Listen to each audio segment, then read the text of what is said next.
My name is Jake Martinez, and the day I discovered what my mother had been hiding in that locked basement room, I stood surrounded by 27 years of lies, holding a lighter in one hand and watching my entire childhood crumble into ash. The smell of burning paper mixed with the scent of her lavender perfume still clinging to the walls, and for the first time since her funeral 3 months ago, I finally understood why she never let anyone go downstairs. Some secrets are meant to stay buried, but others burn so bright they illuminate everything you thought you knew about the people who raised you. Before we jump back in, tell us where you're tuning in from, and if this story touches you, make sure you're subscribed, because tomorrow I've saved something extra special for you. The flames danced higher as I fed document after document into the metal barrel I dragged into our backyard on Maple Street, each page revealing another layer of deception so carefully constructed it would have impressed me if it hadn't destroyed me first. My sister Sarah had been calling all morning, demanding to know why I wasn't answering her texts about dividing Mom's belongings. But how do you explain that the woman who raised us had been living 3 separate lives, and we were only props in one of them? Growing up in the Martinez household meant understanding your place in the carefully orchestrated symphony that was Elena Martinez's life.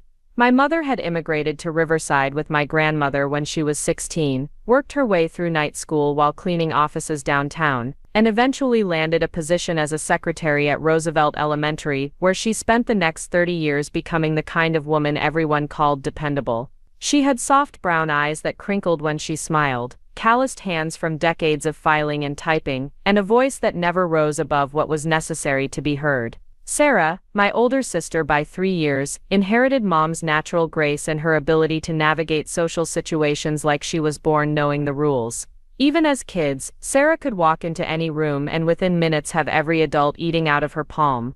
She had our mother's smooth olive skin and thick black hair that always fell perfectly no matter what she did to it, and this innate understanding of what people wanted to hear that made her impossible not to like.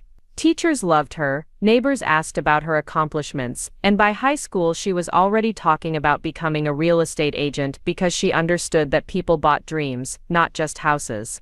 I was different from the start, quieter and more observant, the kind of kid who noticed things others missed but struggled to articulate why those details mattered. Where Sarah sparkled in conversations, I absorbed information, filing away inconsistencies and patterns that didn't quite align. My mother used to say I had my father's analytical mind, though I barely remembered him since he died in a construction accident when I was 12.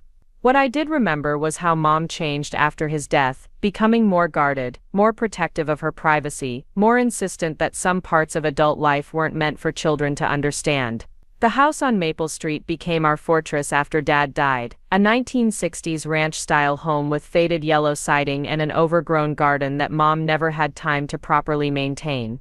Sarah helped with the social aspects of keeping up appearances, chatting with neighbors over the fence, and making sure we looked like a normal grieving family, while I retreated into books and spent hours exploring every corner of our property except the basement. That was Mom's domain, the one place she'd explicitly told us never to go, not because it was dangerous but because it contained things that belonged to grown-ups. Sarah never questioned the boundary because she was busy excelling at everything else, maintaining perfect grades while working part-time at the local department store and dating the captain of the basketball team. She had a natural confidence that made rules seem optional, except when it came to Mom's basement, which she accepted with the same easy compliance she brought to everything that didn't directly affect her social standing. I, on the other hand, spent years wondering what could possibly be down there that required such absolute secrecy, but I respected Mom's authority enough to never push. Our childhood wasn't defined by what was missing but by what was carefully controlled.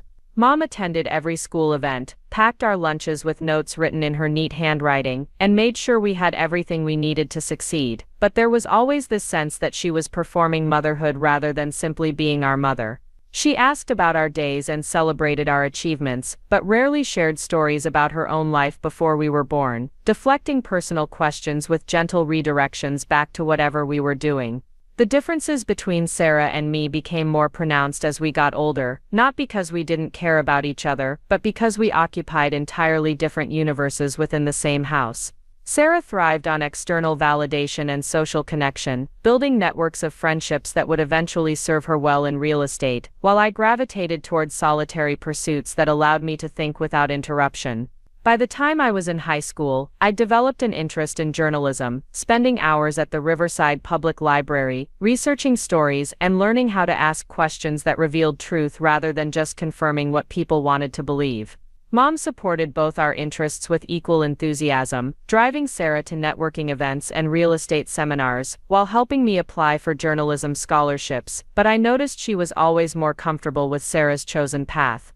Real estate was straightforward, social, and kept you connected to your community, while journalism involved asking uncomfortable questions and potentially uncovering information people preferred to keep private. She never discouraged my ambitions, but I sensed her relief when I decided to attend UC Riverside instead of accepting offers from schools in other states. Sarah, meanwhile, had no desire to leave Riverside at all. She'd spent her teenage years building relationships with local business owners and community leaders, understanding instinctively that success in real estate depended more on who you knew than what you knew. By the time she graduated from high school, she already... Preparing and narrating this story took us a lot of time, so if you are enjoying it, subscribe to our channel. It means a lot to us. Now back to the story. He had a job lined up with the most successful agency in town, working under Tom Bradley, a man who'd been selling houses in Riverside for 20 years, and appreciated Sarah's combination of charm and ambition. College was where the fundamental differences between us became impossible to ignore. Sarah stayed home, commuting to the local community college for her real estate license, while working full-time and building her client base, surrounded by the familiar rhythms of life in Riverside. I moved into the dorms, despite living only 15 minutes from campus, eager to experience independence and engage with ideas that challenged everything I thought I understood about the world. My journalism professors encouraged critical thinking and skepticism, teaching me to question official narratives and look for the stories hiding behind the stories everyone else was telling. During those 4 years, I'd come home for dinner once a week and major holidays, but even those brief visits felt increasingly strained. Not because of any conflict or animosity, but because we were growing in different directions and losing the shared reference points that had connected us as children. Sarah would update me on her latest sales achievements and the local gossip she'd gathered from her clients, while I'd share whatever investigative piece I was working on for the college paper, and Mom would nod politely at both of us, while steering conversation towards safer topics like upcoming family birthdays or neighborhood events. The basement remained off-limits throughout my college years, though by then I'd mostly forgotten to wonder about it. I had my own mysteries to solve, stories about city council corruption and campus administration cover-ups that felt more immediate and important than whatever Mom might be keeping in storage downstairs. Sarah had moved into her own apartment by then, a stylish one-bedroom near downtown that she'd gotten at below-market rent through her real estate connections, and our weekly family dinners became monthly check-ins that maintained connection without requiring deeper intimacy. After graduation, I took a job with the Riverside Press Enterprise, starting as a general assignment reporter covering city meetings and local events, while pitching longer investigative pieces to editors who seemed perpetually overworked and under-resourced. The pay was terrible, and the hours were unpredictable, but I loved the work, especially the process of gathering information from multiple sources and assembling it into narratives that revealed hidden truths about how power operated in our community. Mom was proud, though I could tell she worried about me making enemies among the local business and political leaders Sarah counted as clients. Sarah's career, meanwhile, was flourishing in ways that impressed everyone who knew her. She'd quickly become one of the top producers at Bradley Real Estate, specializing in helping families find their dream homes while building relationships that extended far beyond individual transactions.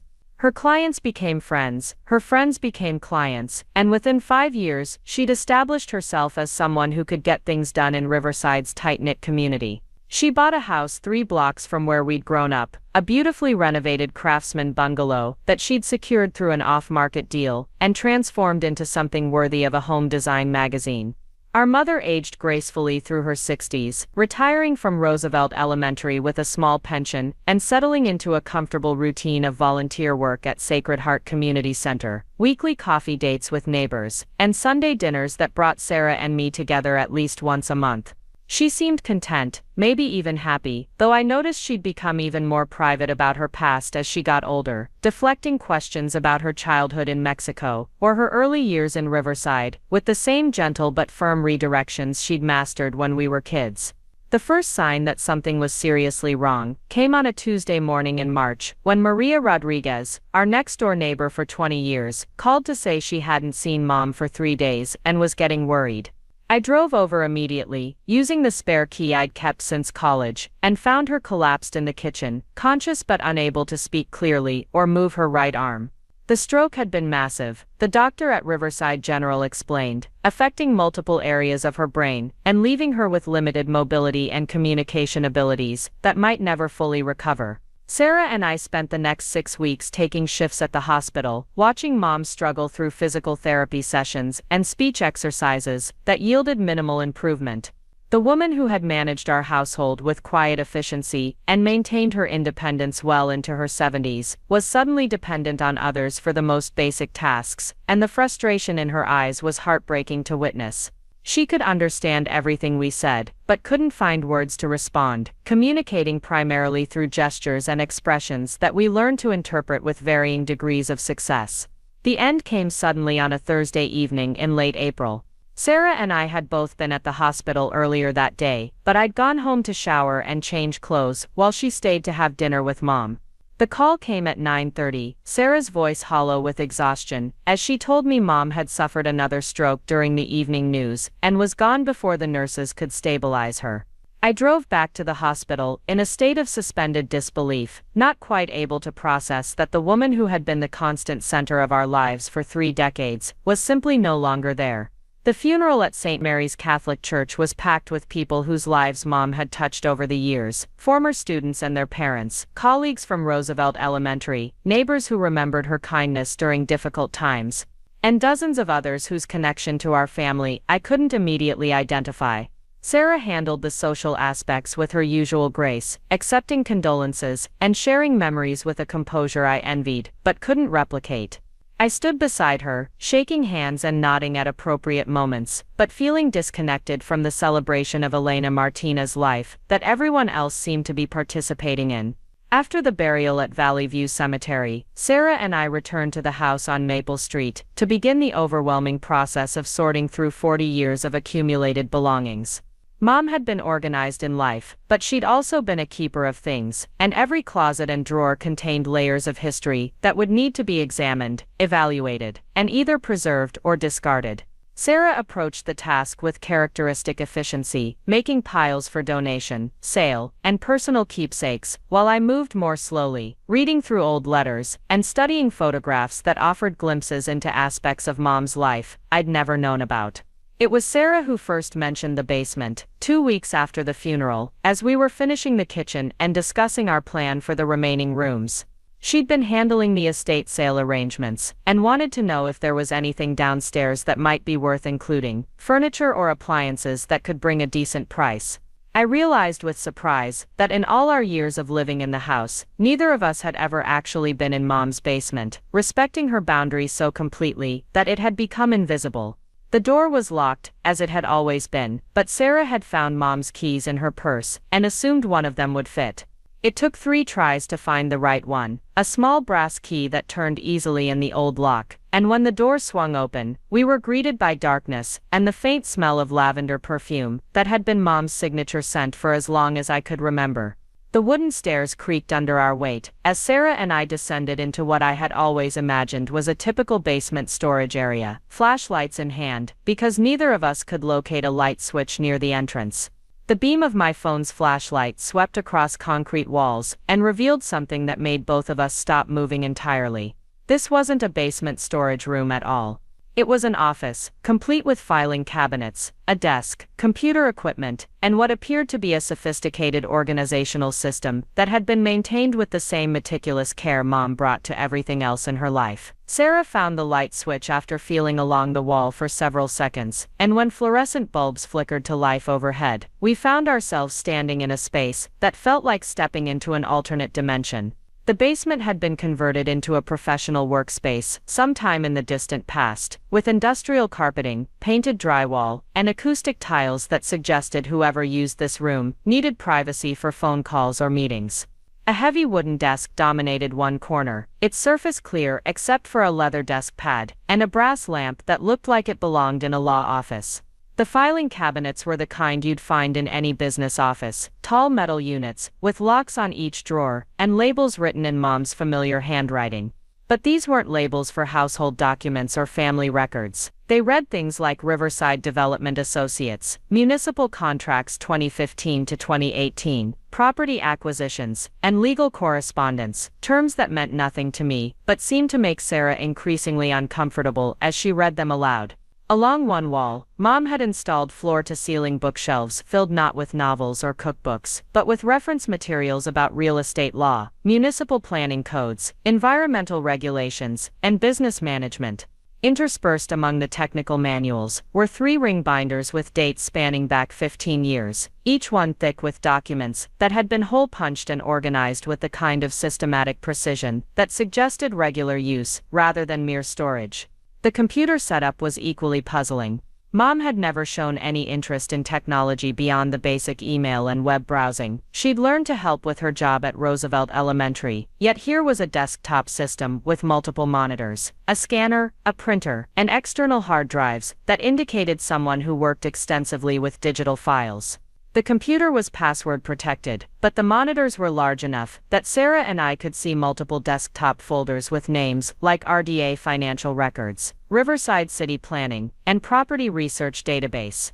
Sarah walked to the filing cabinets and tried several drawer handles, finding them all locked, except for one marked Personal Records, that slid open to reveal hanging folders with our names, birth certificates, school records, medical files, and other family documentation that made sense to keep in a home office. But underneath the predictable family papers were folders labeled with names I didn't recognize, business entities with official-sounding titles that seemed completely disconnected from anything I knew about Mom's life or interests. I was examining the bookshelf when I noticed something that made my stomach clench with unease. Behind a row of books about municipal finance, someone had carved a small rectangular opening in the drywall, just large enough to accommodate what appeared to be a wall safe.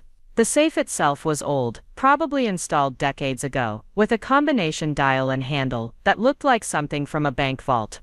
It was the kind of security feature you'd install if you had valuable documents or items that needed protection beyond what a simple locked filing cabinet could provide. The discovery of the safe changed the entire atmosphere in the room. What had felt like curiosity about Mom's private workspace suddenly felt like trespassing in someone else's secret life. Sarah and I looked at each other without speaking, both of us processing the implications of what we'd found. Our mother, the school secretary who volunteered at church and made casseroles for grieving neighbors, had maintained a basement office equipped with business-grade technology and a wall safe that suggested she'd been involved in activities that required serious security precautions. Sarah was the first to voice what we were both thinking. She asked if I had any idea what Mom could have been doing down here, and whether this had anything to do with why she'd always been so insistent that the basement was off limits. I didn't have answers, but I was starting to formulate questions that made me increasingly uncomfortable. Why would a retired elementary school secretary need multiple filing cabinets full of real estate and municipal documents?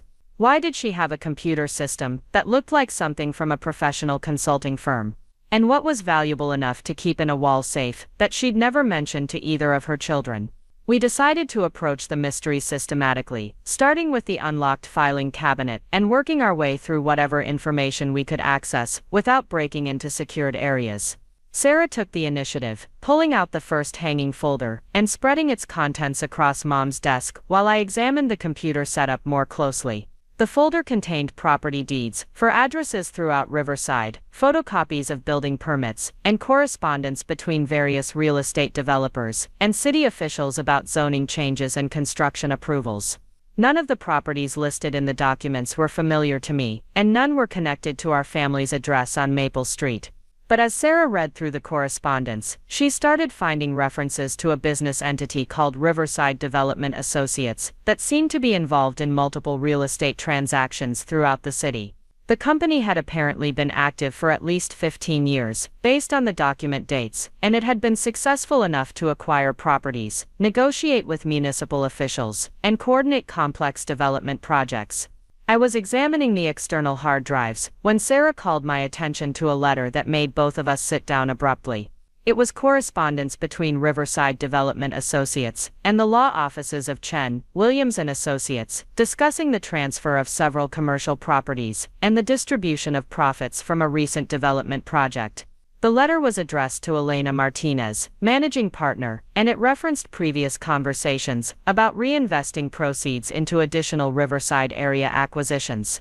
The implications were staggering.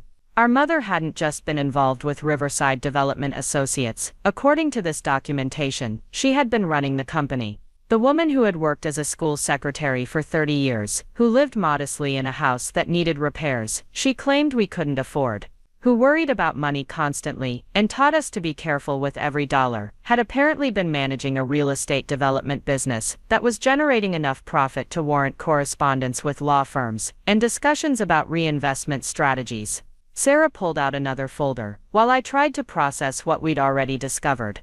This one contained financial statements and bank records for accounts I'd never heard of, showing deposits and withdrawals that suggested significant cash flow over multiple years. The numbers were shocking. Monthly deposits ranging from $20,000 to $60,000, with occasional larger amounts that exceeded what Mom had earned in entire years working at Roosevelt Elementary. The bank statements went back over a decade, showing consistent income that dwarfed anything we'd associated with our family's financial situation. I started looking through the reference books on Mom's shelves, finding highlighted passages about tax strategies for real estate investments, property development financing, and legal structures for business partnerships. These weren't casual readings. The highlighting and marginal notes indicated someone who had studied these topics intensively and applied the information in practical situations. Several books contained handwritten notes, in Mom's writing, calculations and observations that demonstrated sophisticated understanding of complex financial concepts. The more we discovered, the more I realized how completely I had misunderstood the person who had raised me. This wasn't just about finding unexpected documents or discovering that Mom had business interests we hadn't known about. This was about recognizing that Elena Martinez had been living a double life so expertly constructed that her own children had no awareness of her true financial situation or professional activities. Every conversation about money, every decision about family expenses, every expression of concern about our financial security had been performed against the backdrop of a secret life that contradicted everything she had told us about our circumstances. Sarah found the key to understanding Mom's system in a folder, labeled Property Management Summary, which contained a master list of all assets owned or controlled by Riverside Development Associates. The list included commercial buildings, residential rental properties, undeveloped land parcels, and partnership interests in larger development projects throughout Riverside and neighboring communities. Conservative estimates of the portfolio's value, based on recent appraisals contained in the files, suggested total assets exceeding $3 million. But perhaps the most disturbing discovery was a folder containing correspondence with financial advisors about estate planning and asset protection strategies. The letters discussed methods for transferring business ownership without triggering tax consequences, techniques for maintaining privacy around wealth accumulation, and recommendations for structuring inheritances to minimize legal complications. These weren't theoretical discussions, they were specific plans for what would happen to Riverside Development Associates after Mom's death, plans that had been updated as recently as 6 months before her stroke. According to the estate planning documents, Mom had been working with lawyers to structure the business in a way that would allow Sarah and me to inherit her assets without immediately understanding the full scope of what we were inheriting. The plan involved transferring property ownership into trusts that would generate income for us while keeping the business operations separate and private. It was an elaborate strategy designed to provide for our financial security, while maintaining the secrecy that had apparently been crucial to how Mom operated throughout her adult life. Part 3. The pattern emerges. The revelation that our mother had been secretly wealthy forced Sarah and me to reconsider every conversation we'd ever had about money, every family decision that had been justified by financial constraints, every moment when we'd been taught to be grateful for what we had because resources were limited. I spent the next 3 hours pulling documents from filing cabinets, while Sarah worked through the computer files we could access, and with each new discovery, the scope of Mom's deception became more apparent and more sophisticated. The financial records painted a picture of careful wealth accumulation that had been ongoing since shortly after Dad's death 25 years ago. The first business documents we found were dated just 2 years after the construction accident that killed him, suggesting that Mom had used his life insurance settlement as seed money for real estate investments that had grown exponentially over time. What had started as modest residential property purchases had evolved into a complex portfolio of commercial developments, rental properties, and partnership investments that generated substantial passive income. But the documentation revealed something even more significant than Mom's business success. Riverside Development Associates hadn't been a solo operation. The files contained correspondence with a network of local business owners, city officials, and other investors who had participated in various projects over the years. Mom had been part of an informal consortium of Riverside power brokers who coordinated their investments and leveraged their political connections to secure favorable zoning decisions, tax incentives, and development approvals. The names in these files were familiar from my years covering local government for the press enterprise. Tom Bradley, the real estate agent who had been Sarah's mentor and boss, appeared frequently in correspondence about property acquisitions and development partnerships. City council members I'd interviewed for various stories were mentioned in emails about upcoming votes on zoning changes and infrastructure projects. The county supervisor, who had been pushing for downtown revitalization, had apparently been coordinating with Mom's group to ensure that their properties would benefit from planned public improvements. Sarah discovered a folder containing meeting minutes from monthly gatherings of this investment group, which they called the Riverside Growth Alliance. Minutes revealed a level of strategic coordination that bordered on manipulation of the local political process.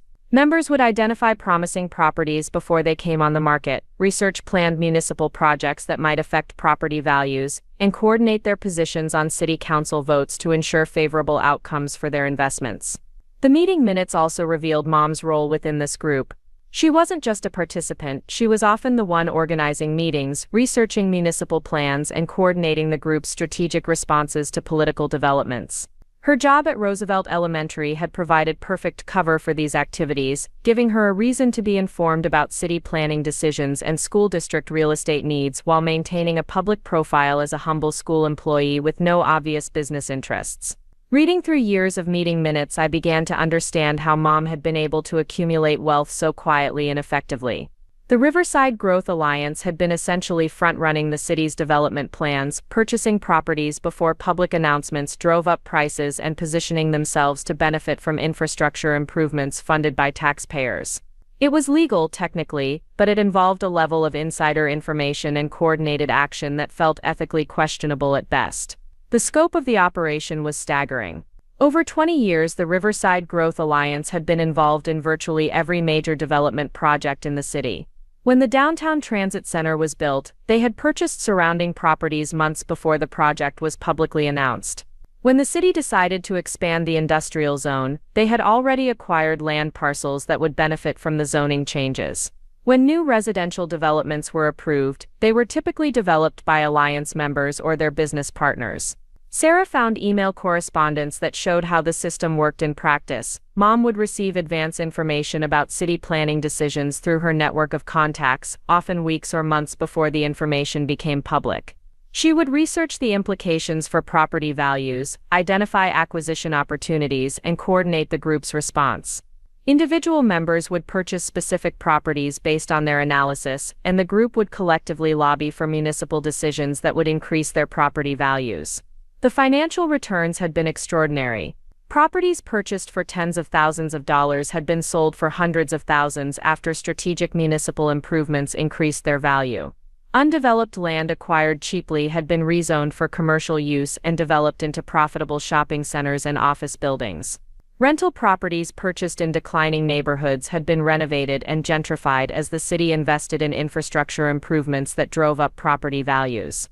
But perhaps the most disturbing discovery was how Mom had used her position as a school secretary to advance the group's interests.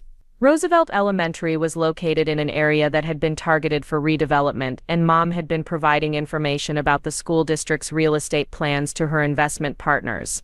When the district decided to sell surplus property, alliance members were positioned to submit the winning bids. When new schools were built, they were constructed on land sold by Alliance members at substantial profits.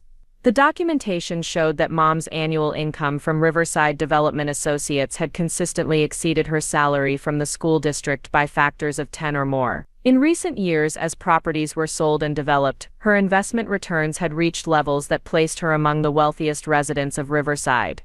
Yet she had continued living in the same modest house, driving the same aging car, and expressing concern about family finances as if her school secretary's salary was our only source of security. I found a folder containing tax returns that Mom had prepared for Riverside Development Associates, showing business income and expenses that painted a picture of sophisticated financial management. The returns included depreciation schedules for multiple properties, partnership distributions from development projects, and capital gains from property sales that had been carefully structured to minimize tax obligations.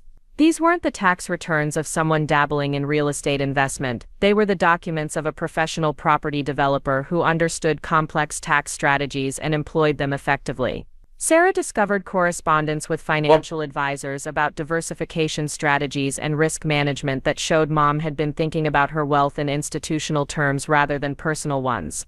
She had been working with investment professionals to structure her holdings in ways that would preserve capital across multiple market cycles, protect assets from potential legal challenges, and generate stable income streams that could support her family indefinitely.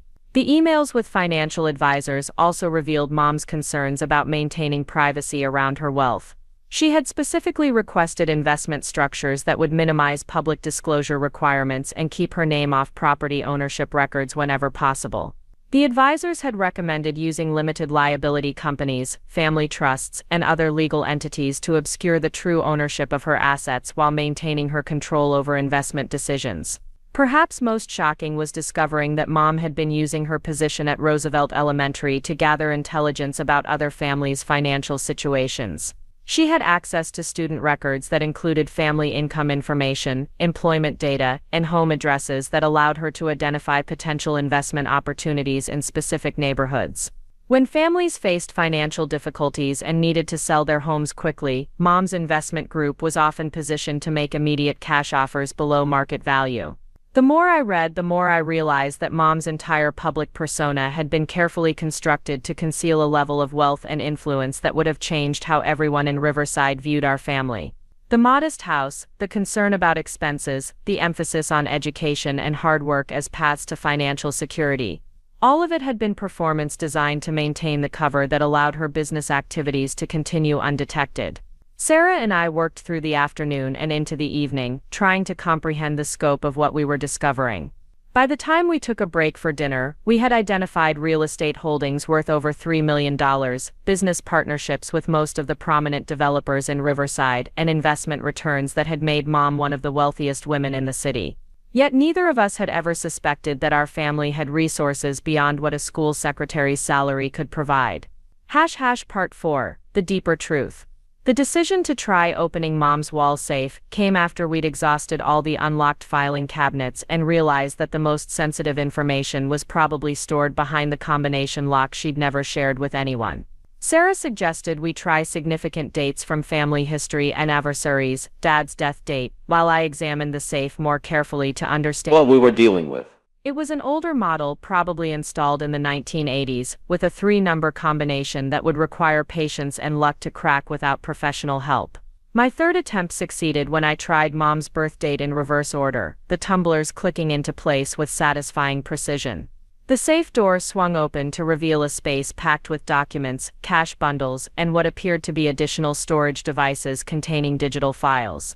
The cash alone was stunning. Neat stacks of $100 bills that I estimated totaled at least $50,000, more money than I'd ever seen in one place and certainly more than anyone would keep at home unless they had specific reasons for avoiding banks. But the cash was the least significant discovery in the safe. Underneath the money bundles were 3 manila envelopes, marked with years spanning the past decade, each containing photographs, documents, and what appeared to be surveillance records about specific individuals in Riverside's business and political community. The photographs showed various city officials and business leaders in situations that seemed designed to document meetings, relationships, and activities that might be considered compromising if revealed publicly. The first envelope contained materials related to Tom Bradley, Sarah's boss and mentor in real estate. The photographs showed him meeting with developers at restaurants and private clubs, accepting what appeared to be cash payments, and participating in meetings with city council members that weren't part of any official municipal business. The documents included copies of bank records showing deposits that coincided with specific city council votes on zoning changes, suggesting a pattern of payments for political influence that would constitute corruption if verified. Sarah's reaction to discovering this information about Tom was immediate and visible. She'd worked for him for over 7 years, respected him as a mentor, and built her entire real estate career on the foundation he'd provided. Learning that Mom had been documenting what appeared to be corrupt activities involving her boss created a conflict between family loyalty and professional relationships that she struggled to process. The implications for her own career were also troubling, since her success had been built on connections and opportunities provided by someone who might be criminally compromised. The second envelope contained similar materials about David Chen, the lawyer who'd been handling Mom's estate planning and who we'd trusted to guide us through the probate process. The photographs showed Chen meeting with developers and city officials in situations that suggested coordination of legal strategies with political decisions. The documents included copies of legal fees that seemed excessive for routine services, along with records of property transfers that benefited Chen's other clients in ways that might constitute conflicts of interest. But the most disturbing envelope contained materials about Maria Rodriguez, our next-door neighbor for 20 years, and someone I'd always considered a family friend. The photographs showed Maria meeting with representatives from a waste management company that had been seeking city contracts, receiving what appeared to be cash payments, and participating in meetings with other individuals who were connected to various municipal service contracts. The documents suggested that Maria had been using her position on the City Planning Commission to influence contract awards in exchange for financial compensation. The revelation that Mom had been conducting surveillance on people we considered family friends forced me to reconsider everything I thought I understood about her motivations and methods. This wasn't just about real estate investment or even coordinated influence on municipal policies. This was about systematic collection of compromising information that could be used to manipulate or control other people's behavior. Mom had been building leverage over key individuals in Riverside's power structure, documenting their questionable activities in ways that could destroy their careers if the information became public. Sarah found additional storage devices in the safe that contained digital copies of the surveillance materials, along with audio recordings of conversations that had apparently been captured without the participants' knowledge. The recordings included discussions between city council members about upcoming votes, conversations between developers about strategies for securing favorable zoning decisions, and meetings between business owners about coordinating their responses to municipal policies. The quality of the recordings suggested sophisticated equipment and careful planning to capture these conversations. The scope of Mom's intelligence gathering operation was breathtaking. She had been documenting the informal power networks that controlled Riverside's development policies, identifying vulnerable individuals who could be influenced or controlled, and positioning herself to benefit from information that wasn't available to ordinary citizens. The Riverside Growth Alliance hadn't just been an investment group, it had been a coordination mechanism for manipulating local government decisions through a combination of financial influence and strategic use of compromising information. But perhaps the most disturbing discovery was documentation showing how Mom had been using this leverage to protect our family's interests over the years. When I'd been investigating city council corruption for the press enterprise, Mom had apparently used her influence to ensure that my inquiries didn't extend to areas that might threaten the Growth Alliance's operations. When Sarah had needed favorable treatment for difficult real estate transactions, Mom had been able to coordinate solutions through her network of compromised officials. The files revealed instances where Mom had intervened in our lives without our knowledge, using her influence to smooth obstacles and create opportunities that we'd attributed to our own efforts or good fortune. My acceptance to UC Riverside had been facilitated by a recommendation from a school board member who was compromised by Mom's surveillance materials. Sarah's success in real estate had been enhanced by referrals and opportunities arranged through Mom's network of controlled business relationships. Reading through these files, I began to understand that our entire lives had been shaped by Mom's secret activities in ways we'd never suspected. The modest lifestyle she'd maintained publicly had been strategic cover for operations that required anonymity and plausible deniability. The financial constraints she'd claimed had been fictional, designed to keep us from asking questions about resources that might reveal her true activities.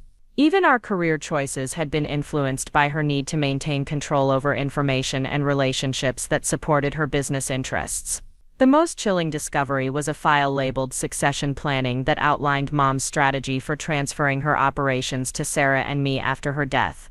The plan involved gradually revealing our inheritance while training us to maintain the surveillance and influence networks she'd established.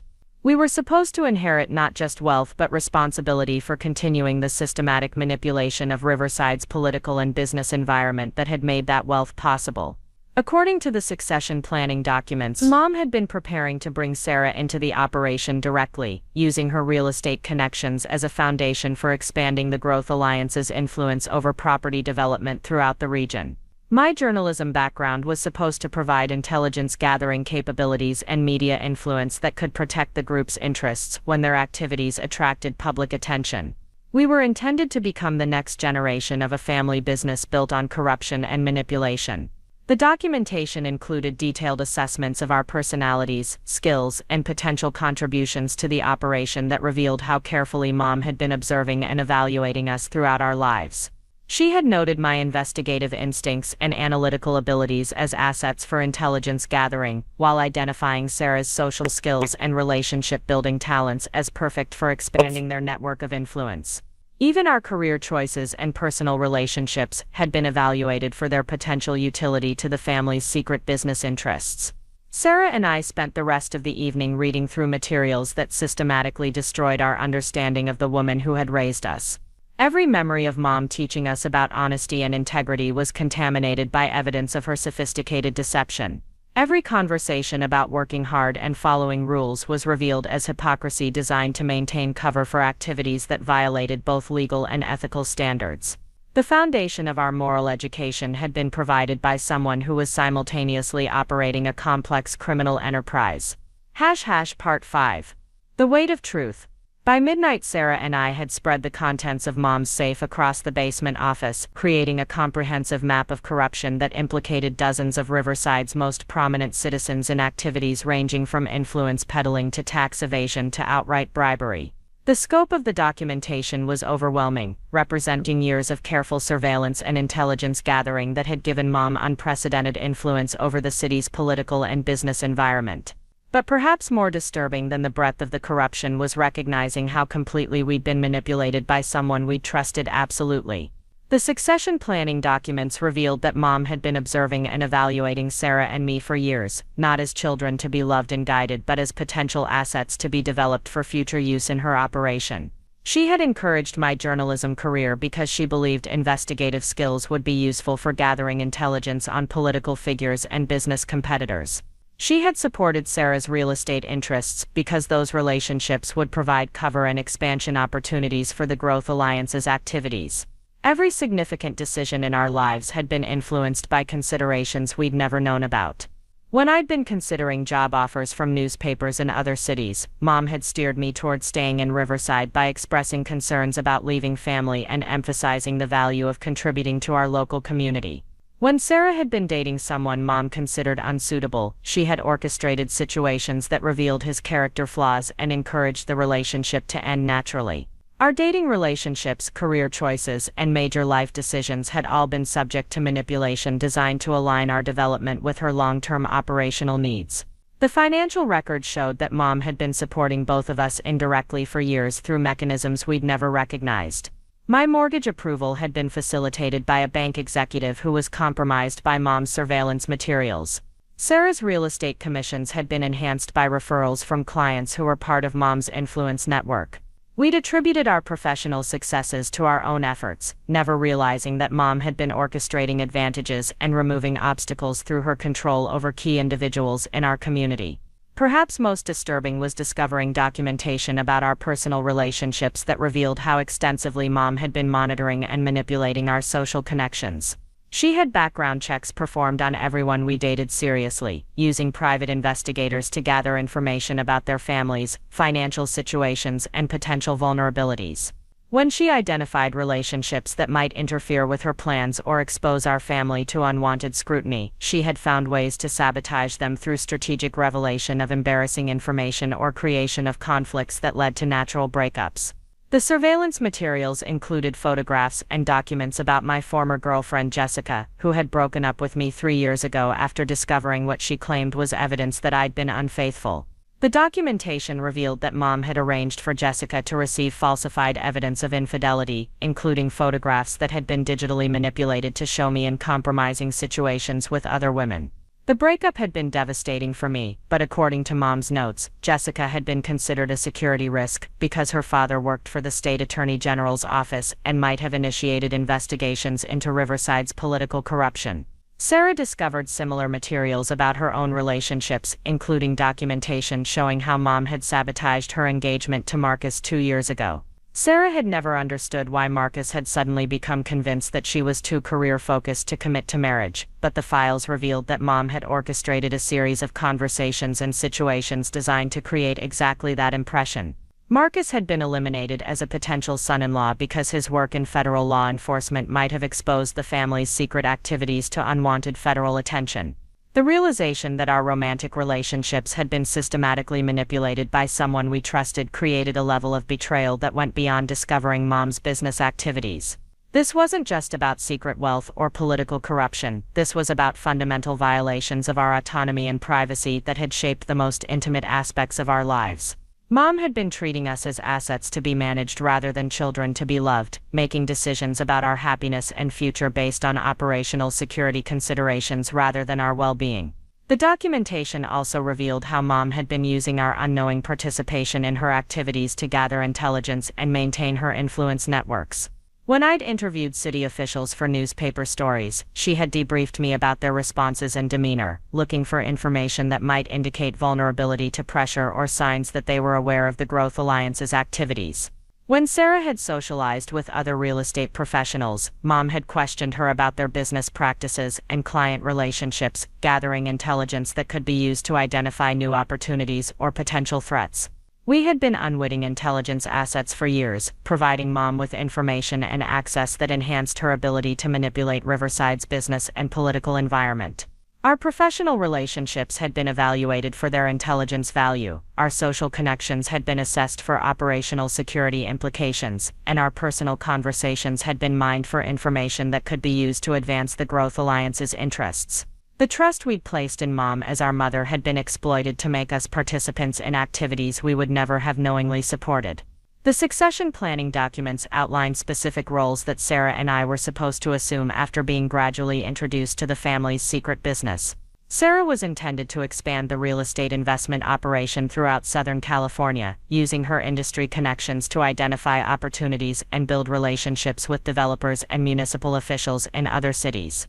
I was supposed to provide media manipulation and intelligence gathering capabilities, using my journalism background to influence public opinion and gather information about potential threats to the operation.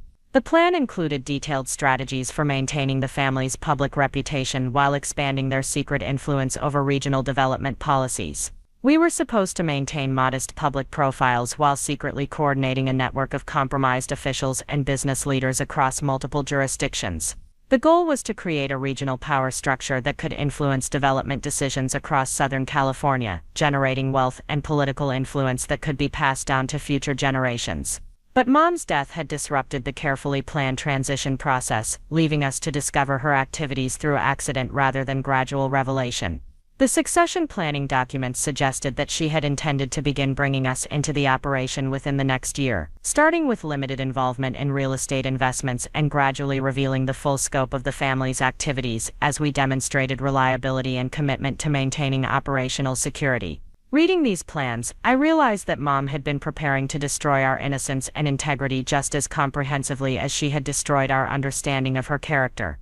We were supposed to become willing participants in corruption and manipulation, trading our ethical principles for wealth and influence while maintaining the same false public personas that Mom had perfected over decades. The woman who had taught us about honesty and integrity had been planning to corrupt us into becoming criminals like herself. The weight of these discoveries created a crisis that went far beyond grief over Mom's death or shock about her secret activities. Sarah and I found ourselves confronting fundamental questions about our own identities and the validity of everything we'd believed about our family and our lives. If our entire upbringing had been performance designed to develop us into useful assets for a criminal operation, what aspects of our personalities and values were genuinely our own? How could we trust our own judgment when our entire frame of reference had been constructed by someone who was systematically deceiving us? The documentation contained enough evidence to destroy dozens of careers and potentially send multiple individuals to prison for corruption-related charges. But using that information would also expose our family's central role in the criminal activities and potentially implicate Sarah and me as unwitting participants or beneficiaries of illegal operations. We faced the choice between protecting our own interests and exposing the truth about systematic corruption that was continuing to affect our community. As dawn approached, Sarah and I sat in Mom's basement office surrounded by evidence of betrayal so comprehensive that it challenged our ability to process what we'd discovered.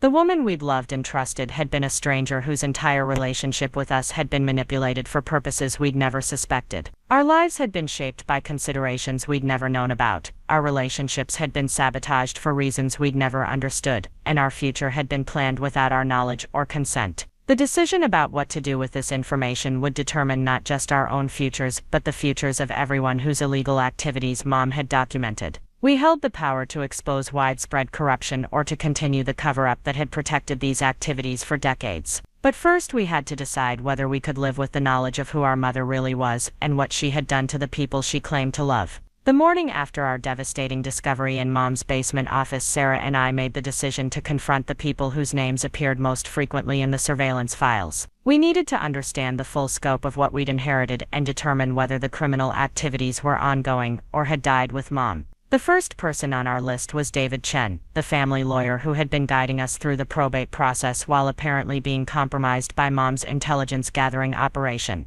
Chen's law office occupied the entire third floor of the Riverside Commerce Building, a glass and steel structure downtown that represented the kind of modern prosperity that had transformed our city over the past 2 decades. When Sarah called to request an urgent meeting about estate matters, Chen's secretary immediately cleared his afternoon schedule, a level of accommodation that seemed excessive for routine probate questions but made perfect sense given what we now knew about his relationship with our family. The elevator ride to Chen's office gave me time to observe Sarah's emotional state, which had shifted dramatically overnight from grief and confusion to something approaching cold determination. She'd spent years building professional relationships based on trust and mutual respect, only to discover that many of those relationships had been manipulated by our mother's secret activities. The revelation had transformed her from someone who believed in the fundamental fairness of business relationships into someone who understood that power in Riverside operated according to rules she'd never been taught. Chen greeted us with the same professional warmth he'd displayed throughout the probate process, offering condolences and expressing hope that we were adjusting well to life without our mother's guidance. His office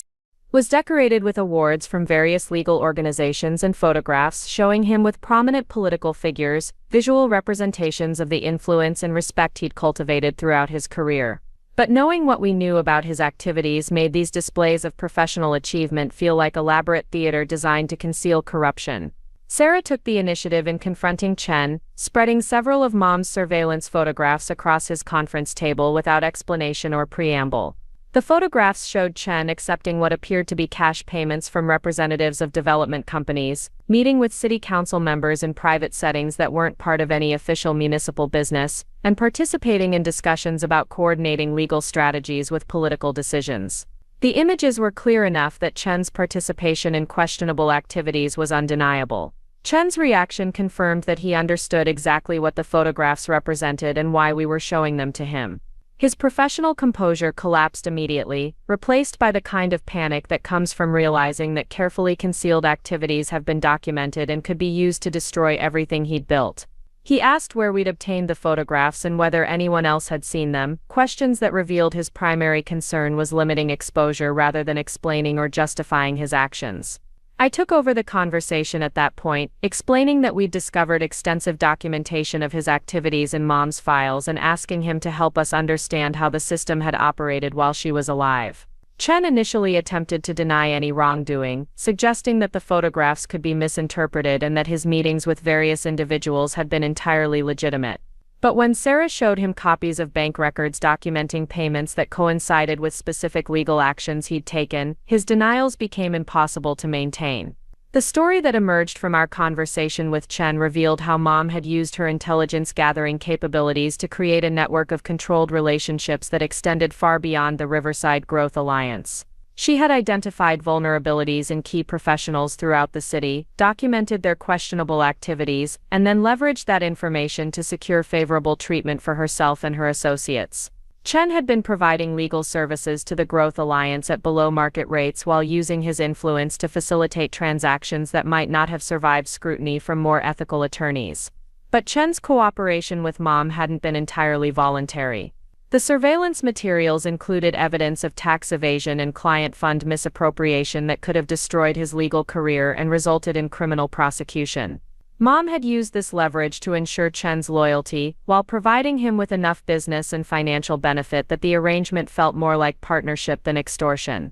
The system had been designed to make participants feel like willing collaborators rather than victims of manipulation. Chen revealed that similar arrangements existed with other professionals throughout Riverside, creating a network of compromised individuals who could be relied upon to provide favorable treatment for Growth Alliance projects. Accountants ensured that tax assessments were minimized, building inspectors expedited permit approvals, and bank executives facilitated financing for development projects that might not have qualified for conventional loans. Mom had been the central coordinator for this network, identifying targets, gathering leverage, and managing relationships that collectively gave the Growth Alliance unprecedented influence over Riverside's development policies. The conversation with Chen also revealed that the network had been evolving and expanding in recent years, with Mom working to establish similar arrangements in neighboring cities as the Growth Alliance's investment interests extended beyond Riverside's boundaries. She had been researching political structures and business relationships in other municipalities, identifying opportunities to replicate the influence network that had been so successful in controlling Riverside's development decisions. Sarah asked Chen about the succession planning documents we'd found, and whether he'd been aware of Mom's intentions to bring us into the operation. Chen confirmed that he'd been involved in structuring legal entities that would allow us to inherit Mom's assets while maintaining plausible deniability about the methods used to accumulate that wealth. The plan had been designed to give us time to adjust to our inheritance before gradually revealing the activities that had made it possible. But Chen also revealed something that the written documents hadn't made clear. Mom had been growing increasingly concerned about the sustainability of the network she'd built. Federal investigations into municipal corruption in other California cities had been getting closer to uncovering the kinds of activities that the Growth Alliance had been conducting in Riverside. Mom had been exploring strategies for liquidating assets and dissolving the network before external scrutiny could expose their activities to criminal prosecution. The revelation that Mom had been planning to end her criminal activities added another layer of complexity to our situation. If she had lived longer, we might have inherited wealth that had been legitimately separated from its corrupt origins, allowing us to benefit from her activities without becoming participants in ongoing criminal operations. Instead, her sudden death had left us in control of an active network of compromised individuals who expected continued coordination and protection from the family that had been managing their collective activities. Chen's final revelation was perhaps the most disturbing. Other members of the network were aware of Mom's death and were expecting Sarah and me to assume her role in coordinating their activities. They had been waiting for us to make contact and provide direction about upcoming municipal decisions that could affect their investments. Our failure to reach out had been creating anxiety among network members who were concerned about exposure if the coordination system collapsed. Leaving Chen's office, Sarah and I understood that we weren't just dealing with the personal betrayal of discovering our mother's secret life. We were inheriting responsibility for managing a criminal network that included dozens of Riverside's most prominent citizens, all of whom had reasons to expect our cooperation and all of whom had information that could implicate our family in illegal activities if they decided to protect themselves by cooperating with law enforcement investigations. Part 7. The Mentor's Confession. Our next confrontation was with Tom Bradley, Sarah's real estate mentor and the man who had shaped her understanding of how business relationships operated in Riverside. The meeting took place at his office after hours, when the rest of his staff had gone home and we could speak privately about matters that could destroy his career if overheard by the wrong people. Sarah had worked for Tom for 7 years, building her professional identity around the values and practices he'd taught her, making this conversation particularly painful for her to initiate. Tom's office reflected the success he'd achieved over 20 years in Riverside real estate, with leather furniture, original artwork, and a wall covered with awards recognizing his achievements in sales volume and community service. He'd built his reputation on expertise, integrity, and commitment to his clients' interests, qualities that had made him one of the most respected real estate professionals in the region. But the surveillance materials from Mom's files revealed that his success had been enhanced by coordination with the Growth Alliance and willingness to participate in activities that violated professional ethics. Sarah began the conversation by thanking Tom for the mentorship and opportunities he'd provided throughout her career, acknowledging that her success in real estate had been built on the foundation he'd established. But then she produced the surveillance photographs and financial records that documented his participation in the Growth Alliance's activities, explaining that we'd discovered these materials in Mom's estate and needed to understand how they affected our family's situation. Tom's response revealed that he'd been expecting this conversation since learning about Mom's death 3 months earlier. He'd known that her surveillance materials would eventually be discovered by someone, and he'd been preparing for the possibility that Sarah and I would confront him about activities that he'd kept hidden throughout our professional relationship. His primary concern was protecting Sarah from the consequences of his involvement with the Growth Alliance, recognizing that her career could be destroyed if her association with his activities became public knowledge. The story Tom told us revealed how Mom had recruited him into the Growth Alliance network more than 15 years ago, when he was struggling to establish his real estate business and competing against more established agencies with better connections to local developers. Mom had approached him with information about upcoming development projects and zoning changes that could benefit his clients, offering him access to intelligence that would give him competitive advantages in exchange for cooperation with the Alliance's investment strategies. The arrangement had started innocuously, with Tom simply providing information about property listings and market conditions that helped Alliance members make better investment decisions. But over time, the relationship had evolved into something more problematic, with Tom actively steering clients toward properties that benefited Alliance members and away from investments that might compete with Alliance projects. He'd been using his professional relationships to manipulate market conditions in ways that violated his fiduciary responsibilities to clients who trusted his independent judgment. Tom revealed that Mom had documented his activities from the beginning, creating evidence that could be used to destroy his career if he ever attempted to withdraw from the Alliance or failed to cooperate with their strategies. The surveillance materials included recordings of conversations where Tom had discussed manipulating property valuations, steering clients toward unfavorable transactions, and coordinating with other Alliance members to artificially inflate or deflate market prices in specific neighborhoods. But perhaps most disturbing was Tom's revelation about how Mom had used Sarah's employment at his agency to gather intelligence and influence his decisions. Sarah's natural talent for building client relationships had made her an invaluable source of information about property owners who might be vulnerable to pressure or families who were facing financial difficulties that could create investment opportunities for the Alliance. Mom had been debriefing Sarah about her client interactions without Sarah realizing that the information was being used for purposes that contradicted her professional ethics. Tom also confirmed that Sarah's rapid success in real estate hadn't been entirely due to her own abilities and efforts.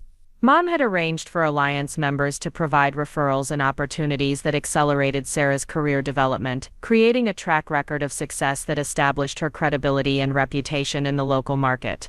Sarah's achievements had been real, but they'd been facilitated by systematic manipulation of opportunities and relationships that she'd never suspected. The revelation that her career success had been orchestrated by Mom's corrupt network was devastating for Sarah, who had built her professional identity around the belief that she'd earned her achievements through hard work and competence.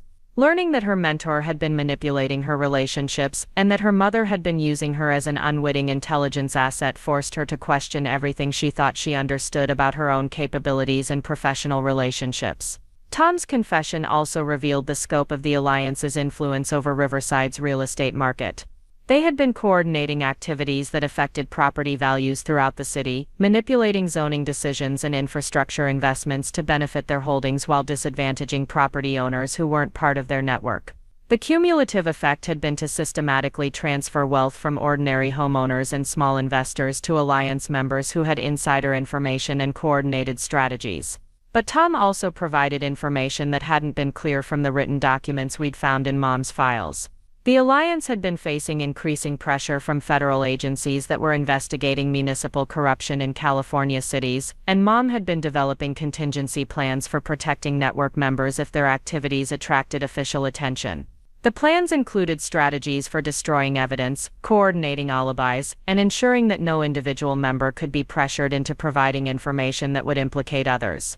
Tom revealed that he'd been prepared to implement these contingency plans after Mom's death, assuming that Sarah and I would either continue coordinating the network or provide enough advance warning for members to protect themselves before dissolving their cooperation. Our delay in making contact had created uncertainty about whether the protection systems Mom had established were still operational, leading some alliance members to consider taking independent action to safeguard their interests. The conversation with Tom also revealed that Sarah and I weren't the only family members who had been affected by Mom's activities. Tom had knowledge of how Mom had manipulated relationships and opportunities for other families in Riverside, using her intelligence network to create advantages for some while sabotaging others based on their potential utility or threat to alliance interests. The scope of manipulation extended far beyond our immediate family to encompass much of Riverside's social and economic structure. Perhaps most chilling was Tom's revelation that Mom had been planning to recruit additional family members into the network as it expanded into neighboring cities. She'd been researching our cousins and extended family members, evaluating their skills and positions for potential usefulness in establishing alliance operations in other municipalities. The criminal network hadn't been intended as a temporary operation but as a multi-generational family business that could be expanded and passed down through inheritance. Tom's final admission was that he'd been hoping Sarah would choose to continue Mom's coordination role, believing that her natural talent for relationship building and her established position in Riverside's real estate community made her the ideal successor for managing alliance activities. He'd been prepared to provide guidance and support for her transition into the leadership role that Mom had been grooming her to assume, never considering that she might choose to reject the inheritance entirely. Part 8. The Hidden Foundation. The third confrontation took us to the home of Maria Rodriguez, our next-door neighbor for 20 years, and someone I'd considered a surrogate grandmother figure throughout my childhood. Maria had been the person who brought us soup when we were sick, watched our house when we traveled, and provided the kind of informal family support that made our neighborhood feel like a genuine community. But the surveillance materials revealed that she'd been using her position on the City Planning Commission to influence municipal decisions in exchange for financial compensation from developers and service contractors. Maria's house was a modest single-story structure that she'd owned for 30 years, maintained with the kind of meticulous care that reflected pride in home ownership and respect for neighborhood standards. Her garden was always perfectly maintained, her exterior paint was refreshed regularly, and her property represented the kind of stable long-term residency that anchored the character of our neighborhood. But knowing what we knew about her secret activities made her commitment to community appearance feel like camouflage for activities that were undermining the democratic processes that governed our city. The conversation with Maria took place in her living room, surrounded by family photographs and religious artifacts that represented the values and relationships she'd claimed were most important to her throughout the years we'd known her. Sarah and I had brought copies of the surveillance materials that documented her meetings with contractors and developers, along with bank records showing deposits that coincided with City Planning Commission votes on specific development projects. Maria's initial reaction was to deny any wrongdoing, suggesting that the photographs could be misinterpreted, and that her meetings with various business representatives had been entirely appropriate for someone in her position on the Planning Commission. But when we showed her the financial records and pointed out the correlation between payments and her voting patterns, her denials became less convincing and her demeanor shifted from confusion to resignation. The story that emerged from our conversation with Maria revealed how Mom had identified and recruited her into the Alliance network during Maria's first term on the Planning Commission 8 years earlier. Maria had been struggling financially after her husband's death, facing the prospect of losing her home due to mounting medical bills and reduced income from his pension. Mom had approached her with an offer of financial assistance in exchange for advance information about Planning Commission decisions and occasional votes that would benefit Alliance projects. What had started as a temporary arrangement to help Maria through a financial crisis had evolved into a systematic pattern of corruption that had continued for nearly a decade. Maria had been providing inside information about upcoming zoning decisions, environmental reviews, and infrastructure planning that allowed Alliance members to position themselves advantageously before information became public. In exchange, she'd received regular payments that had allowed her to maintain her home and lifestyle while providing financial security she couldn't have achieved through legitimate means. But Maria's participation in the Alliance network had gone beyond simple information sharing and vote coordination. She'd been actively advocating for development projects that benefited Alliance members while opposing proposals that might compete with their investments. Her influence on the Planning Commission had been crucial for several major developments that had generated substantial profits for Alliance members while creating negative consequences for other neighborhood residents. Maria revealed that Mom had documented her activities from the beginning, creating evidence that could be used to destroy her reputation and result in criminal prosecution if she ever attempted to withdraw from the arrangement or failed to cooperate with Alliance strategies. The documentation included recordings of conversations where Maria had discussed manipulating Planning Commission procedures, coordinating with other commissioners to influence votes, and providing confidential information to developers before it was available to the public. Perhaps most disturbing was Maria's revelation about how her corruption had affected our immediate neighborhood. She'd been using her position to influence zoning decisions and infrastructure investments in ways that benefited Alliance properties while creating problems for other residents. When neighbors had complained about traffic, noise, or environmental issues related to nearby development projects, Maria had been working to minimize official responses and prevent regulatory actions that might affect Alliance investments.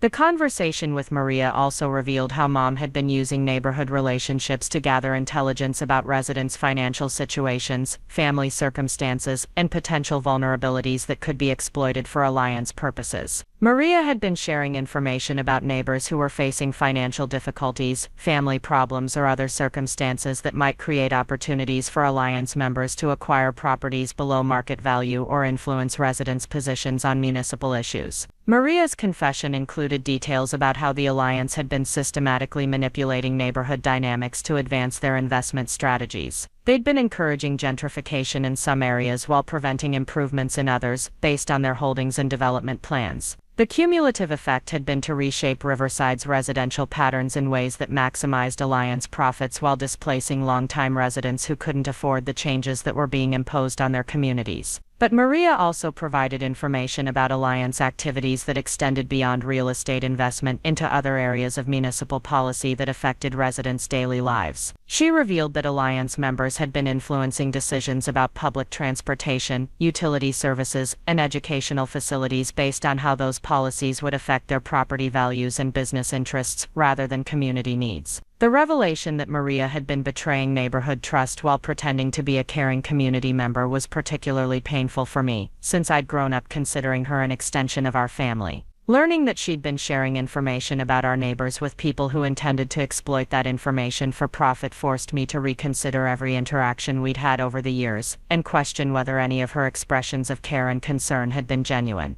Maria's final admission was that she'd been aware of Mom's surveillance activities and had been providing information that helped Mom document other people's vulnerabilities and questionable activities. The neighborhood network that I'd considered a source of mutual support and community cohesion had actually been an intelligence-gathering system that served the Alliance's interests while creating the appearance of normal social relationships. Part 9. The institutional reach. Our investigation into the Alliance network led us to schedule a meeting with Robert Kim, a Riverside City Council member whose name appeared frequently in Mom's surveillance files and who had apparently been coordinating with Alliance members on municipal decisions that affected their investments. The meeting took place in his City Hall office, a space that represented the democratic institutions and public service values that were supposed to guide local government decisions but had apparently been compromised by systematic corruption. Kim had served on the city council for 12 years, building a reputation as a thoughtful public servant who carefully considered the community impact of municipal policies before casting his votes. He'd been particularly active on issues related to urban planning and economic development, areas where his expertise and leadership had been widely respected by both colleagues and constituents. But the surveillance materials revealed that his voting patterns had been influenced by financial relationships with Alliance members that constituted clear conflicts of interest. The surveillance photographs showed Kim meeting with Alliance members in private settings where they discussed upcoming council votes and strategies for achieving outcomes that would benefit their investments. The documentation included recordings of conversations where Kim had agreed to support specific zoning changes and infrastructure projects in exchange for campaign contributions and other financial benefits that violated municipal ethics regulations. Kim's reaction to seeing the surveillance materials was different from the panic we'd observed in our previous confrontations. Instead of denying the evidence or attempting to justify his actions, he seemed relieved that the secret arrangements had finally been exposed and he could discuss activities that had been weighing on his conscience for years. His response suggested that he'd been feeling trapped by commitments he'd made to Alliance members and was grateful for an opportunity to explain how those relationships had developed.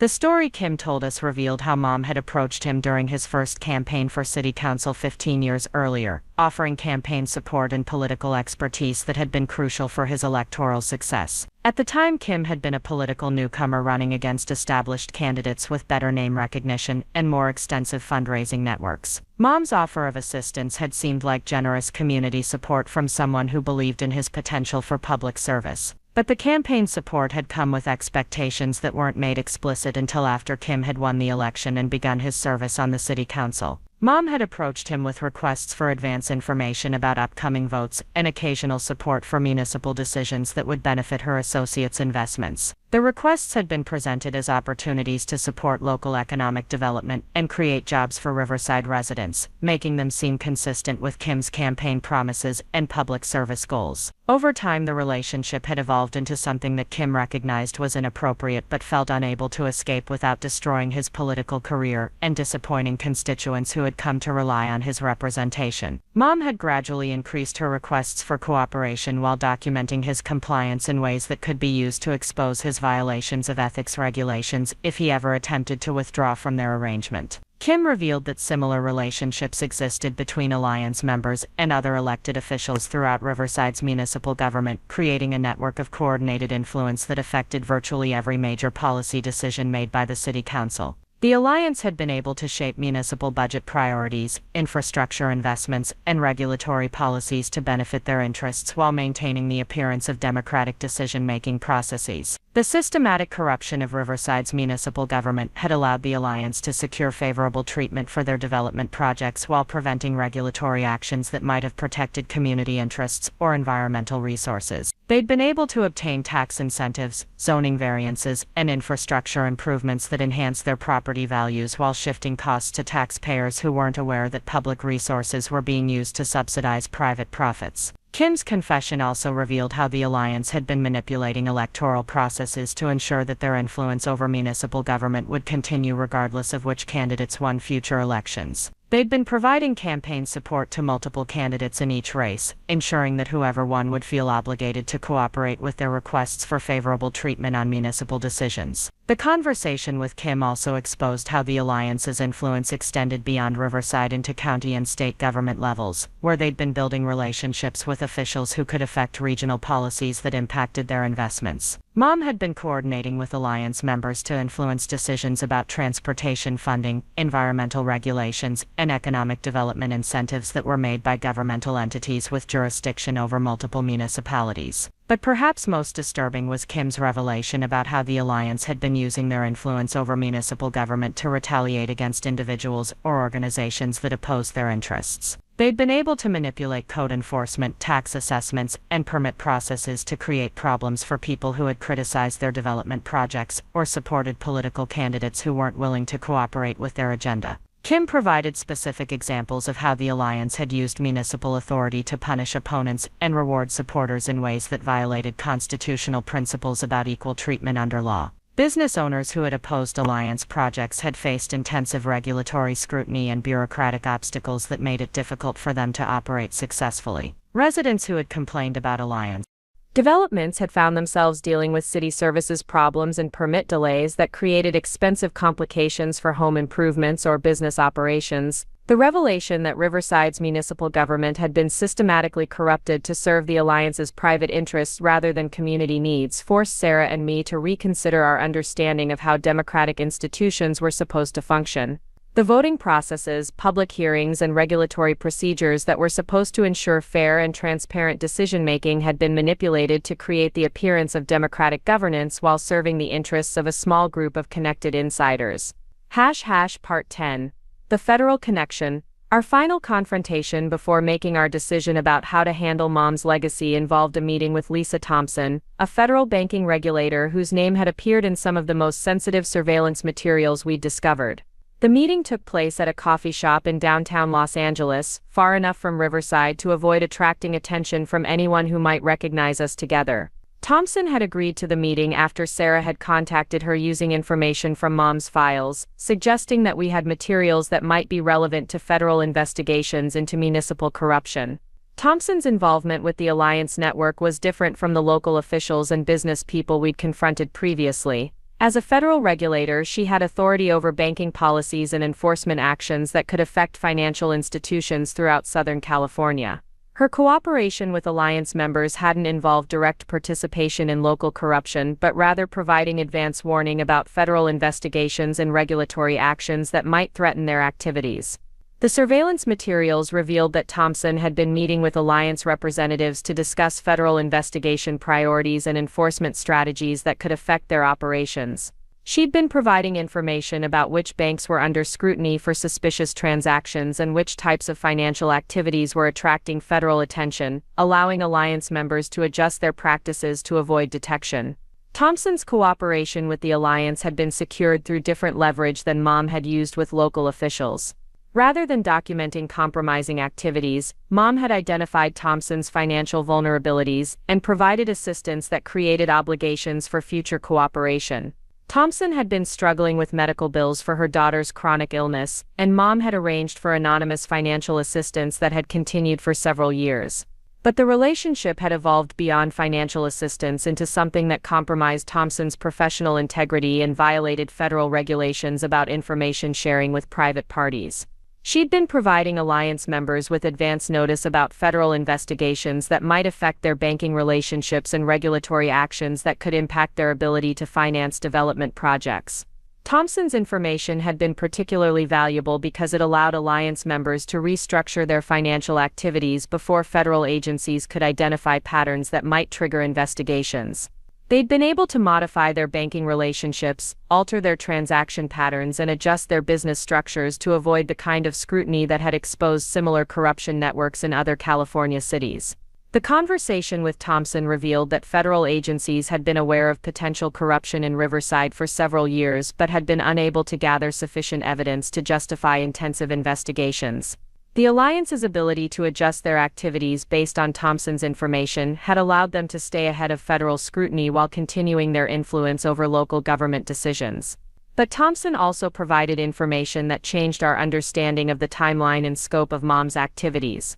The Alliance network hadn't been a recent development but had been operating for over 2 decades, evolving and expanding as Mom had identified new opportunities and recruited additional participants.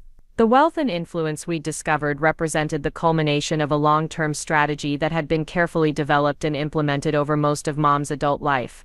Thompson revealed that Mom had been preparing for the possibility that federal investigations would eventually expose the Alliance's activities, developing contingency plans for protecting network members and preserving as much of their accumulated wealth as possible.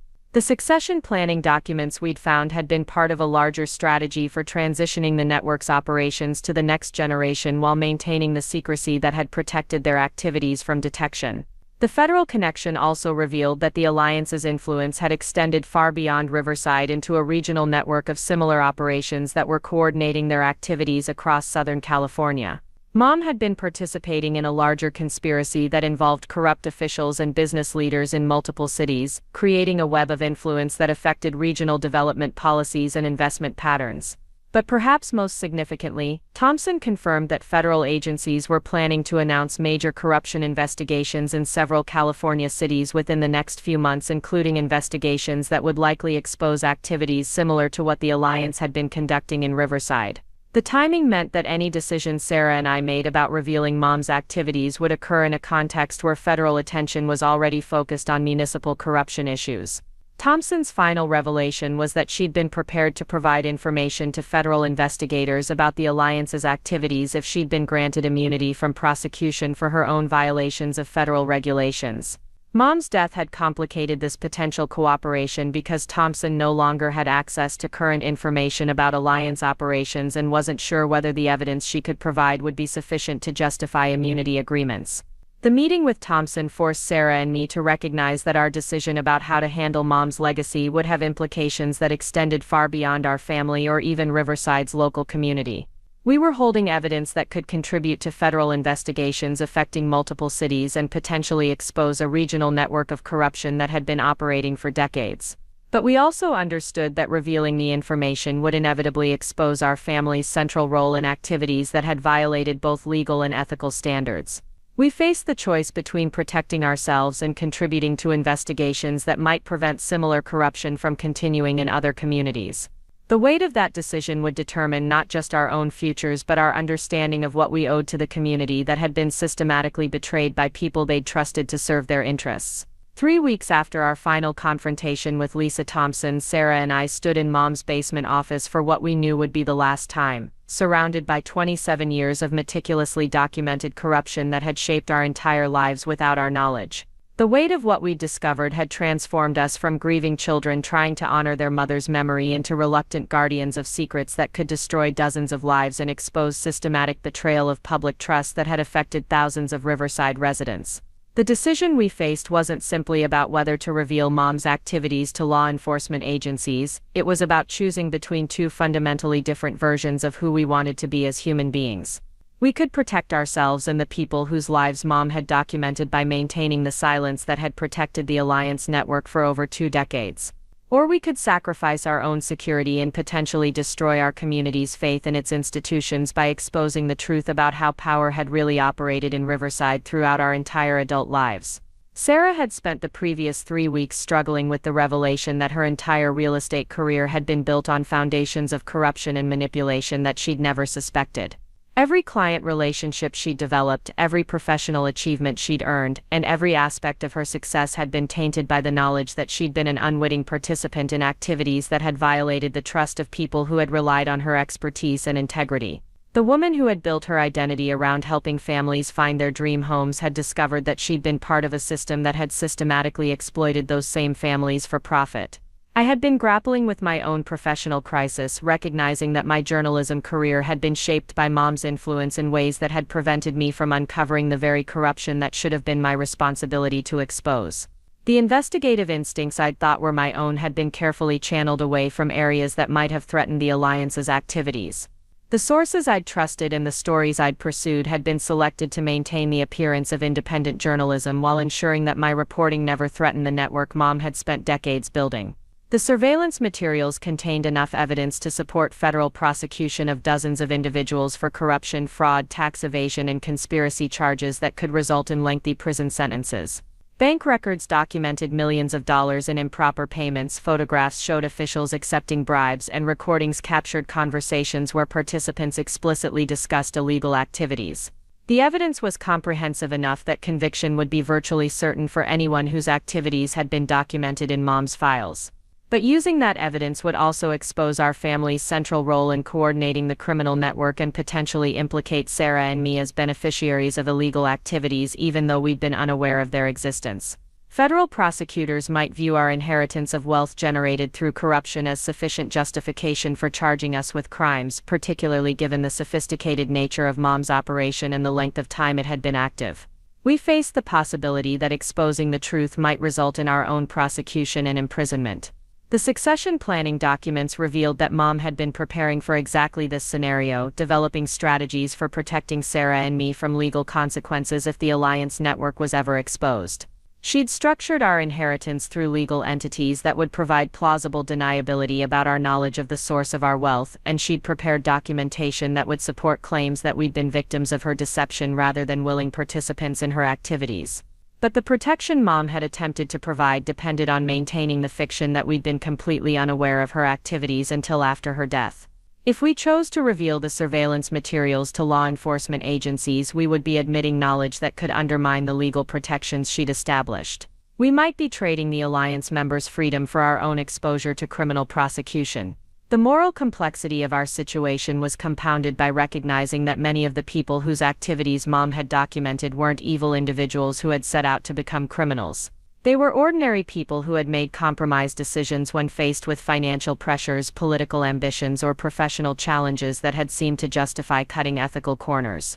Tom Bradley had been struggling to establish his business, Maria Rodriguez had been facing foreclosure, and Robert Kim had needed campaign support to serve constituents who genuinely benefited from his representation. Yet the cumulative effect of their individual compromises had been to create a system of corruption that had systematically betrayed public trust and enriched a small group of insiders at the expense of the broader community. The modest individual violations had combined into a pattern of systematic manipulation that had affected every aspect of municipal governance and economic development in Riverside for over 2 decades. Sarah and I also had to consider the impact our decision would have on the broader community we'd grown up in and still considered home. Exposing the Alliance network would inevitably destroy faith in Riverside's municipal institutions and create cynicism about democratic processes that might take generations to rebuild. Residents who had trusted their elected officials and respected business leaders would learn that their trust had been systematically betrayed by people they'd admired and supported. But maintaining the cover-up would mean allowing the systematic corruption to continue, potentially under new leadership that might be even less scrupulous than Mom had been. The Alliance network hadn't died with Mom, it had simply been waiting for new coordination that would allow its activities to resume. Other participants expected Sarah and me to assume Mom's role in managing their collective interests, and our refusal to do so might lead them to establish alternative arrangements that could be more damaging to community interests. The federal investigations that Lisa Thompson had mentioned were proceeding regardless of our decision, and it was likely that some aspects of the Alliance network would eventually be exposed through independent law enforcement activities. But the evidence we controlled could significantly accelerate those investigations and ensure that the full scope of corruption was revealed rather than just the portions that federal agencies might discover on their own. We also had to consider our responsibility to the residents whose lives had been affected by the Alliance's activities over the years. Families who had lost their homes to foreclosure might have been able to keep them if corrupt officials hadn't manipulated municipal policies to benefit Alliance investments. Small business owners who had struggled to compete might have succeeded if they hadn't been facing systematic discrimination through corrupted regulatory processes. Neighborhoods that had been gentrified might have retained their character if development decisions had been made based on community needs rather than Alliance profits. The documentation in Mom's files included enough information to support civil lawsuits that could provide compensation to residents who had been harmed by Alliance activities. Property owners who had sold at below-market prices due to manipulated conditions could recover damages. Businesses that had faced discriminatory treatment could seek compensation for lost profits. But those legal remedies would only be available if the evidence of corruption was revealed and used to support legal action against the responsible parties. After 3 weeks of agonizing deliberation, Sarah and I made our decision during a conversation that lasted until sunrise on a Tuesday morning in July. We sat in Mom's basement office surrounded by the evidence of her betrayal and acknowledged that we couldn't live with ourselves if we chose personal protection over community justice. The people of Riverside deserved to know the truth about how their city had been governed, and the victims of Alliance activities deserved an opportunity to seek compensation for the harm they'd suffered. But we also decided that we wouldn't simply turn the evidence over to law enforcement agencies and hope for the best. We would take active responsibility for ensuring that the truth was revealed in ways that maximized accountability while minimizing harm to innocent people who had been tangentially involved in Alliance activities. We would work with federal investigators to provide evidence that supported prosecution of the most serious violations while protecting individuals whose participation had been minimal or coerced. Our decision meant accepting that our lives in Riverside would be permanently changed and that we would face legal, financial, and social consequences that we couldn't fully predict. But it also meant choosing to live with integrity rather than complicity, even when integrity came with substantial personal costs. We would honor the values Mom had taught us in words by rejecting the example she had provided through her actions. Part 12. The Controlled Burn. The process of revealing the Alliance Network's activities began with a carefully orchestrated meeting with federal investigators who had been monitoring municipal corruption throughout Southern California. Sarah and I had contacted the FBI field office in Los Angeles through an attorney who specialized in whistleblower protection, ensuring that our cooperation would be structured in ways that provided some legal protection while maximizing the value of the evidence we could provide.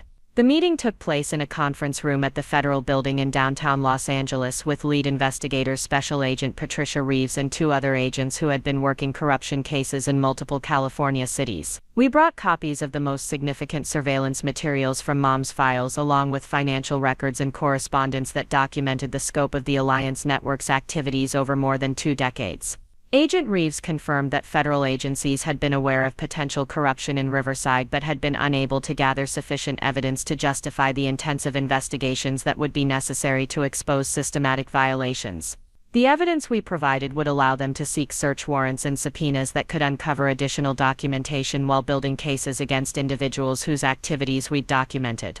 But the investigators also explained that our cooperation would inevitably become public knowledge once prosecutions began, exposing us to retaliation from Alliance members and scrutiny from media outlets that would be covering the corruption scandal.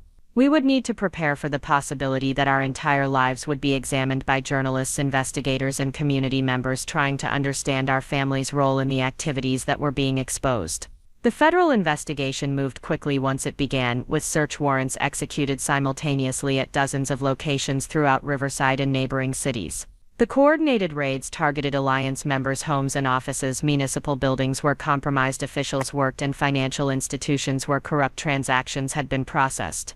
The scope of the operation was unprecedented in Riverside's history, involving more than 50 federal agents and generating immediate media attention that transformed our quiet suburban city into the center of a major corruption scandal. Sarah and I watched the news coverage from a hotel room in San Diego, having been advised to leave Riverside temporarily while the initial investigations were conducted and Alliance members were arrested. The images of respected community leaders being led away in handcuffs were surreal, particularly when we recognized people we'd known throughout our lives as neighbors, family, friends, and trusted professionals. The corruption scandal was destroying the public reputation of individuals we'd grown up admiring, including some who had genuinely tried to serve community interests despite their compromised decision-making. Tom Bradley was among the first arrests, charged with multiple counts of fraud and conspiracy related to his manipulation of real estate transactions and coordination with Alliance development projects. The news coverage showed him being escorted from his office by federal agents while former clients and colleagues watched in shock. Sarah's professional reputation was inevitably affected by the revelation of her mentor's criminal activities, even though federal investigators had cleared her of any knowing participation in Alliance operations. Maria Rodriguez was charged with bribery and conspiracy for her role in manipulating City Planning Commission decisions, with prosecutors citing the extensive documentation Mom had compiled about her activities over nearly a decade. The news coverage emphasized her betrayal of public trust and the impact her corruption had on municipal decision-making that affected every Riverside resident. Her arrest was particularly painful for us to witness, given her role as our neighbor and surrogate family member throughout our childhood. Robert Kim faced the most serious charges due to his central role in coordinating Alliance influence over municipal government decisions. Federal prosecutors had used Mom's surveillance materials to build a comprehensive case documenting his participation in systematic corruption that had affected virtually every major policy decision made by Riverside City Council during his 12-year tenure. His arrest generated extensive media coverage about the breakdown of democratic institutions and the betrayal of voter trust by elected officials. David Chen was charged with multiple violations related to his professional misconduct as an attorney, including fraud, tax evasion, and conspiracy charges that could result in both criminal penalties and permanent loss of his law license. The legal profession's disciplinary processes would proceed independently of criminal prosecution, ensuring that Chen would face consequences through multiple channels for his violations of professional ethics and legal obligations. Lisa Thompson's cooperation with federal investigators had resulted in immunity agreements that protected her from prosecution in exchange for testimony about the Alliance Network's activities and information about similar corruption in other cities. Her willingness to testify had been crucial for building cases against other participants, but it had also exposed her own violations of federal regulations and ended her career in government service. The media coverage of the corruption scandal inevitably focused on our family's role in the Alliance Network, with journalists struggling to understand how Elena Martinez, a modest school secretary, had been able to coordinate such an extensive criminal operation while maintaining a public facade of humble respectability. The contrast between Mom's public persona and her secret activities became a central narrative in news stories about the scandal, with reporters examining how systematic deception had been possible in a small city where everyone was supposed to know their neighbors. Sarah and I were portrayed as reluctant whistleblowers who had discovered their mother's criminal activities and chosen to cooperate with federal investigators despite the personal costs of exposing their family's involvement. The media narrative emphasized our shock at learning about Mom's double life and our decision to prioritize community justice over family loyalty. But we also faced criticism from some community members who viewed our cooperation with federal investigators as betrayal of people who had been part of our extended social network. The financial consequences of our decision were substantial and immediate. The assets we'd inherited from Mom were frozen pending investigation into their origins and potential forfeiture as proceeds of criminal activity. Federal prosecutors were required to pursue asset forfeiture for wealth generated through illegal activities regardless of whether current owners had been aware of criminal origins. We faced the possibility of losing everything we'd inherited while still being responsible for legal fees and other costs associated with the investigation. But the civil lawsuits that followed criminal prosecutions created opportunities for victims of alliance activities to seek compensation that might not have been available through criminal cases alone. Property owners who had been forced to sell at below market prices due to manipulated municipal policies filed suit against alliance members and the city government. Small business owners who had faced discriminatory treatment through corrupted regulatory processes sought damages for lost profits and destroyed opportunities. The lawsuits also revealed additional victims whose suffering hadn't been apparent from the criminal evidence we'd initially provided. Elderly residents who had been pressured into selling their homes to alliance-connected developers testified about intimidation tactics and fraudulent representations that had cost them their life savings. Families who had been displaced by gentrification described how their communities had been systematically destroyed by development projects that prioritized alliance profits over neighborhood stability. The scope of harm caused by the Alliance Network's activities exceeded what Sarah and I had anticipated when we decided to reveal Mom's materials to federal investigators. The systematic nature of the corruption had affected virtually every aspect of municipal governance and community development for over 2 decades, creating wounds that would require years to heal and trust that might never be fully restored. Up next, you've got 2 more standout stories right on your screen. If this one hit the mark, you won't want to pass these up. Just click and check them out.